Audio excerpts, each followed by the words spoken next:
garmaa mutola gamaa gochuun danda'amu gaafa waan ol si qabe olumadhaan kee olumadhaa gaafa si beeksise hankee beekamtii machuudha. An kan na dhibee garuu raachuun Dubaay guyyaa kana keessatti guyyaa lama kana keessatti deemee sarpiraayizii ta'uunsa baay'ee tokko na dhibee jiraachuudha. Baay'ee na gammachiiseera. Dammoo kennaa ajaa'ibaa kennaa garaagaraa kennameef waan nama dhibu warqii mormaa faatu kennameefi jechuudha. Baay'ee tokko namatti tolaan tigisti immoo yeroo barbaadde gadi baatee arguunshis na dhibeera dhugaa waaqa akka warra ala jiraatutti jechuudha.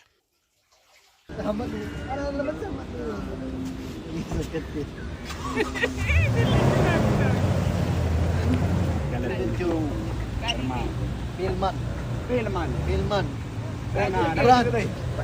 Nagaan sinii footoo kabajamtoota hordoftoota mootii akka jirtu nagaa keessanii ani baay'ee nagaa ku galata waaqaa ta'u lafa jirtan hundumaa keessaniif nagaa waaqayyo isiniif haa baay'atu. Egaa gaafa waaqni ol si qabee humtuu gadi sin deebisu jechuudha. Humti tokkollee gadi sin deebisu jechuudha. Humtu si fuulduraan dhaabatu jechuudha. Guddadhu jedhamtee tataanan beekami jedhamtee tataanan haala kam keessayyuu darbitee hin guddattasi hin beekamtasi jechuudha. Wanti kamillee sababa siin ta'u jechuudha. Maatii dhabuun sababan ta'u warra dhabuun boleessa dhabuu boleetti dhabuun humti tokko rakkinnillee duubatti nama hin deebisu jechuudha. Kun immoo kan murtaa'u murtee nama sanaatti jechuudha. Namni sun nama murteeffataa yoo ta'e nama kaayyeeffataa yoo ta'e waaqnillee faana dhaabbata jechuudha. Baay'ee waaqni nama lallaaftuu ishee nama lacci ishee faana dhaabbatu nama hojjetu nama cimaa taa'edhas hojjedhaadhas waan ta'eef nama cimaa nama hojjetu nama fuuldura yaadu nama kaayyoo qabu faana dhaabbata jechuudha. Kanaaf raachuun jechuudha dhugaa waaqa barri kun baruma isaati. Barri 2016 kuni bara isaati jechuudha. Bara inni itti ka'u bara inni itti urgufatee keessaa bahee ol mul'atudha jechuudha. Ijoolleen keenyas baay'ee tokko sarpiraayizii kana hin danda'u. Baay'ee tokko isa fataa godhanii tigistillee waan isheen kennitee fi nallaala maaluma kennitee fi badhaasni ishii maalidha kennaan ishii maalidha jedhee eegaan ture garuu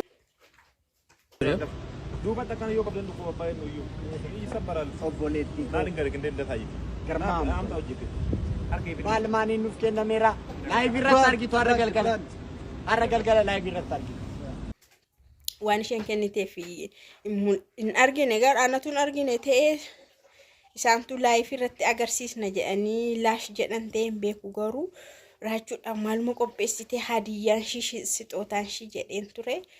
Nagar anyways baay'ee tokko nama gammachiisa.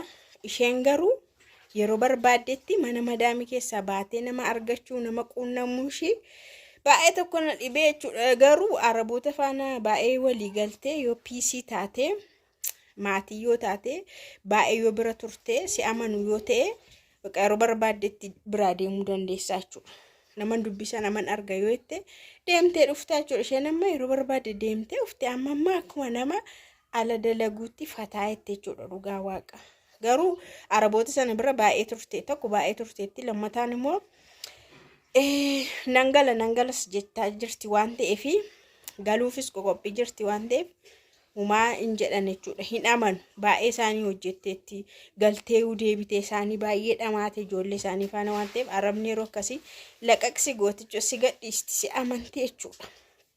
Kanaafuu raachuu keenya baga gammadde ammas irra deebine gammachuun kee gammachuu keenya sarpiraayizii keenya ijoolleen Dubaay jirtanillee baay'ee galatoomaa isiniin jedha. Anduran daam videoon isa duraanii isa durinni Dubaay deemee moo isa irra deebi'anii maxxansaa jiru maa akkamidha jedheen ilaale egaa mucaa wayitu maal jedhe seetan barana waa'ee maraachuu haasaa baanaayyuu edhuma gochuun danda'amu numa haasaa waan haasaa jedhamne numa haasofna waan gammadaadhamne numa gammannama gochuu hin danda'amu jechuudha. Gaafa ol qabamte numa haasoftaa jechuudha. Garuu yoo irraanfatamtes immoo akkasuma namni maqaa kennamu yoo dagatamtes yoo dubbataaftes namni kun jira tureeyyuu namni kun eessa bahee dhufe siin jedha. Namni kun iddoo kam ture si dhufe siin jedhama jechuudha. Gaafa dagatamtus akkasuma gaafa yaadatamtus waa'een kee ammas waa'ee makeetu odeeffamaa jechuudha. Na waaqni tokkoffaa immoo waaqni jaalala namaa siifaa kennu dhugaa waaqa.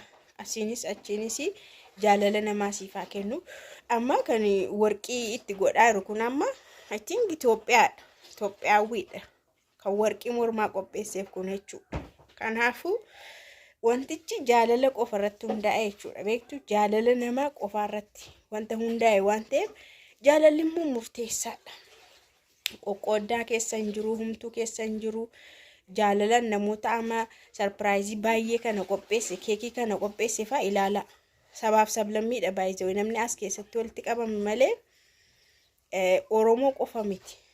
Oromoo qofa miti warri keekii kana qopheessanii sabaaf sablammii Itoophiyaati. Kun immoo jaalalaa fi kabaja namummaa sabni tokko waliin qabu agarsiisuufi jechuudha. Na osoo yeroo hundumaa akkana ta'e baay'ee bareedaadha.